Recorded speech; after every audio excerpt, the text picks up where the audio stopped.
बिस्मिल्लाहिर्रहमानिर्रहीम। अस्सलाम वालेकुम। हमर सेहत में खुशामदीद।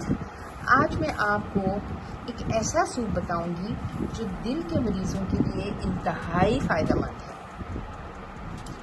सूप ग़िज़ाइयत से भरपूर ग़िज़ा है। एक ही बाउल में सब्जियों, दालों, बीन्स, हर्ब्स, चिकन या मटन डालकर उबाला जा सकता है और सब अशिया की ग़िज़ाइयत सूप के एक प्याले में आ जाती है। ज़ूद हज़म भी है, फ़ौरन हज़म भी हो जाता है, मैदे के ऊपर कोई बोझ नहीं बनता।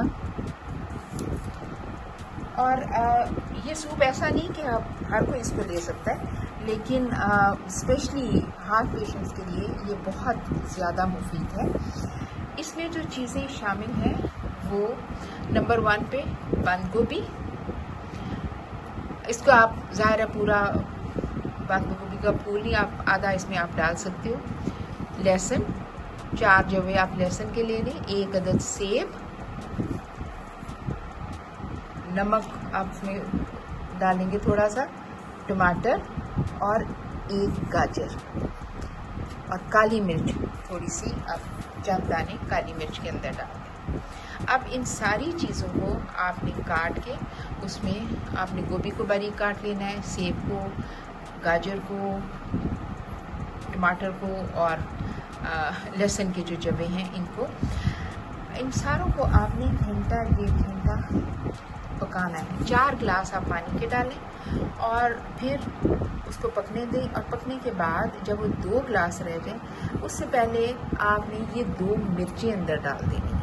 अच्छा, जब आप ये मिर्चें डालेंगे ना, तो आपने इसके डंडियाँ नहीं उतारनी, इसके समेत आपने डालनी है। तो उसी से ये होता है कि अगर आप उसकी डंडियों के समेत डालें तो ये बहुत ज़्यादा आपके लिए फ़ायदेमंद होता है, क्योंकि उसमें उसकी ग़िज़ाइयत तो आएगी और उसका फ्लेवर भी आएगा, लेकिन उसमें उसका कड़वाहट नहीं आएगी। तो जब 2 गिलास रह जाए तो आप 2 गिलास रह जाए तो उसको छान लें और छान कर दिन में आप उसको 2 बार पी लें। अगर छानने से पहले आप थोड़ा सा उसको क्रश कर लेते हैं, मैश कर लेते हैं और मैश करने के बाद खाते हैं, तो उसकी जो फ्लेवर हैं सारी चीज़ों के वो बहुत अच्छी तरह